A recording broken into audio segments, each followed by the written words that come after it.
புது வீடு கட்டுறேன். என்ன டைல்ஸ் போடலாம்? ஹர்ஷா டைல்ஸ் வாங்க. இது ஆர்டினரி இல்ல, எக்ஸ்ட்ராஆர்டினரி. ஹர்ஷா டைல்ஸ். இனிமே கண்ணை மூடிட்டு கடலை எண்ணெய் வாங்கலாம். ஏன்னா மந்த்ரா கடலை எண்ணெய் இதயத்தின் தயாரிப்பு. வறுக்க பொரிக்க ஏன் எல்லா சமையலுக்கும் மந்த்ரா தான். மந்த்ரா கடலை எண்ணெய், அபார ருசி, ஆரோக்கியமான உடல் நலம். பாரத் ராஷ்டிரிய சமிதி கட்சியின் முன்னாள் எம்எல்ஏ பைலட் ரோஹித் ரெட்டி ஐதராபாத் மொயினாபாத்தில் உள்ள தனக்கு சொந்தமான பண்ணை வீட்டில் நைட் பார்ட்டி கொடுத்ததாகவும் அதில் போதை மருந்து தாராளமாக புழங்குவதாகவும் தெலுங்கானா மாநில போதை மருந்து தடுப்பு சிறப்பு பிரிவான கழுகுப்படை போலீசாருக்கு தகவல் கிடைத்தது. அந்த பார்ட்டியில் ரியல் எஸ்டேட் தொழில் செய்யும் முக்கிய புள்ளிகள், அரசியல்வாதிகளும் பங்கெடுத்துள்ளதாகவும் தகவல் வந்தது.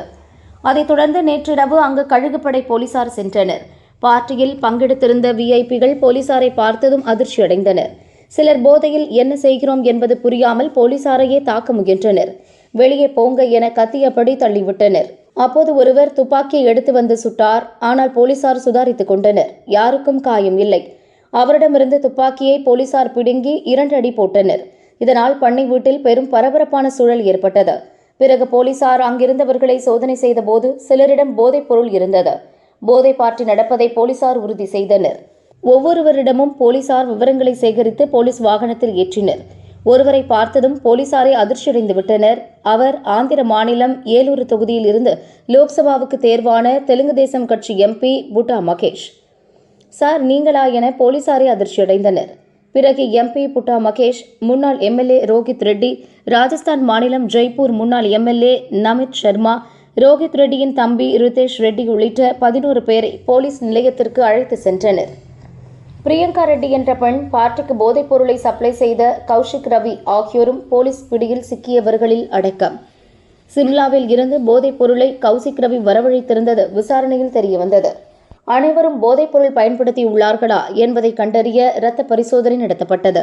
இதில் முன்னாள் எம்எல்ஏக்கள் ரோஹித் ரெட்டி, நமித் சர்மா, ரிதேஷ் ரெட்டி, கௌஷிக் ரவி உள்ளிட்ட சிலர் போதை மருந்து பயன்படுத்தியது உறுதியானது. தெலுங்கு தேசம் கட்சி எம்பி மகேஷுக்கு நெகட்டிவ் என வந்ததாக கூறப்படுகிறது.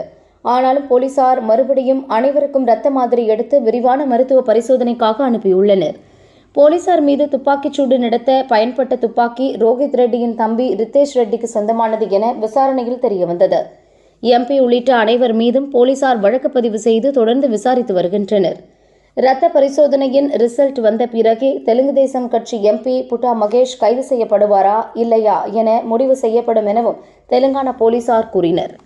ஐதராபாத் பண்ணை வீட்டில் நடந்த போதை பார்ட்டி விருந்தில் ஆந்திர எம்பி மகேஷ் மற்றும் முன்னாள் எம்எல்ஏக்கள் உள்ளிட்ட விஐபிகள் சிக்கிய சம்பவம் ஆந்திரா, தெலுங்கானா மாநில மக்களை கடும் அதிர்ச்சியில் ஆழ்த்தியது. அவர்கள் மட்டுமல்ல, எம்பி மகேஷ் போதை பார்ட்டியில் பங்கேற்று போலீசிடம் சிக்கியதை கேள்விப்பட்டு ஆந்திர முதல்வர் சந்திரபாபு நாயுடு, தெலுங்கானா முதல்வர் ரேவந்த் ரெட்டி ஆகியோரும் அதிர்ச்சியடைந்துள்ளனர்.